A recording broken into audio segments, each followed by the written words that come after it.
Welcome back. This is the time that most of us are waiting for here and around the newsroom. We hope you at home too appreciate James Creedon, who's here to join us now for Media Watch. James, as ever, I hope you're plugged in. I hope you're ready to go. Yes, ready to go, Let me Mark. just tell the people at home a little bit about what you're going to talk about tonight. We're starting with François Hollande, and what is it's a very important story in many ways between the people of France and the people of Algeria. It dates back to a massacre which was disputed by both sides back in 1961.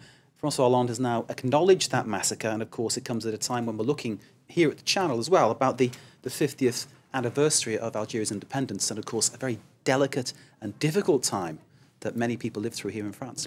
That's right, Mark. And so it was a press release of François Hollande released, obviously enough, this afternoon, with a very strongly worded acknowledgement of what happened 51 years ago, which is the massacre of between 300 and 700, the figures are disputed, people in Paris, in the streets of Paris during a demonstration. James, that the police at the time said it was 2 or 3 people were killed, didn't they? I mean, there was this big discrepancy between the two figures. They got their math wrong, as they say. They certainly did. Let's take a look at some of the comment online today. This is the Hurriyet Daily News in Turkey. So it's gone around the world, this news. French president recognises that 1961 massacre. L'Express. Now, this goes back a year ago, Mark, to the 50th anniversary of that incident. The state is not yet ready to apologise for the 17th of October 1961. Nicolas Sarkozy was still president. There were appeals for an official apology to come. It didn't happen. Now, this is Mediapart, a left-wing news website here in France. There was an appeal for that to be corrected. Who signed that appeal? It was a petition. Sometime last year, François Hollande did. You can see his name there highlighted in that text. In other words, he did say before he was even elected that this was going to happen. Les mots sont importants. Words are important. That's the reaction of an Algerian person, or Algerian French indeed, to the declaration today. In other words, that acknowledgement means a lot to people. A communiqué or a press release which will go down in history. Thank you, President. Now, some people saying, this is a press release. Why wasn't it a speech in an important historical place? For example, along the banks of the Seine, where there were bodies floating in the river 51 years ago today.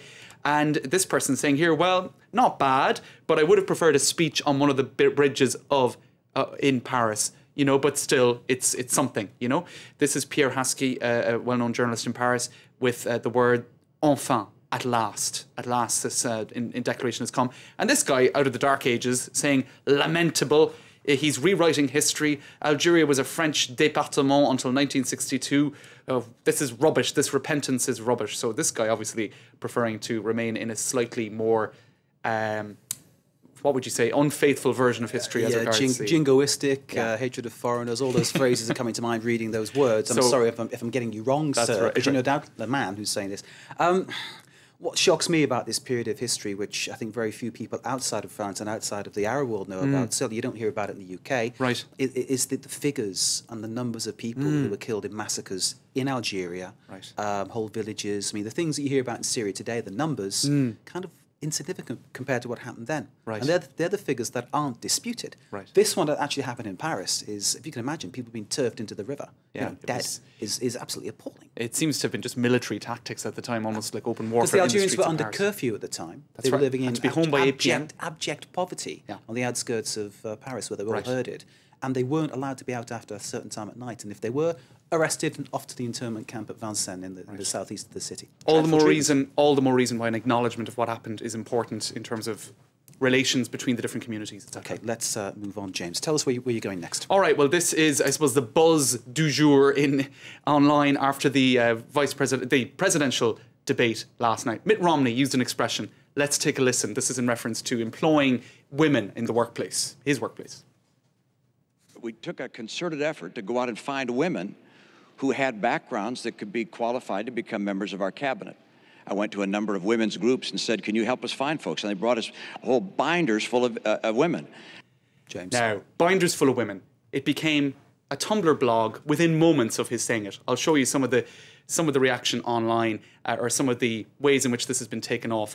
Women, women, women, women, women. So the whole thing is he was trying to say he was going to employ women. It was all about equality, etc. You have this as well. You know, that's his binder full of, well, sort of old-fashioned women. It's so dark and scary in this binder. So as you can see, very quickly he was criticised for what was seen as a pretty feeble attempt to demonstrate his his attempts in the past to work for equal employment opportunities, etc. Now, in the press, you've got this in the New Yorker by Amy Davidson. One got the sense of a Mitt Romney coming from a place where women were generally in the other room, waiting to be invited in, only when the moment or the visibility of the job called for it. In other words, he's paying lip service to equality. Also in The Guardian, they were critical of this, saying that he confirms every feminist's worst fears for a Romney presidency, that he views women's rights in the workplace as much business administration to be punched and filed and popped on a shelf. Did anybody support him? Anybody support what he said? Anybody have a good word to say about this? I suppose there were a few of his supporters who His supporters have tried to defend it, haven't they, saying that he was strong in other parts of the debate, but they didn't particularly comment on that phrase, which I think he got wrong for every aspect of society. That appealed to the Obama supporters. Which maybe says he's out of touch, dare I say. That's, I think, how a lot of people saw it, Mark. Okay. James. Thanks, Mark. Thank you very much indeed. Without him, we couldn't do it. James Creedon with Media Watch.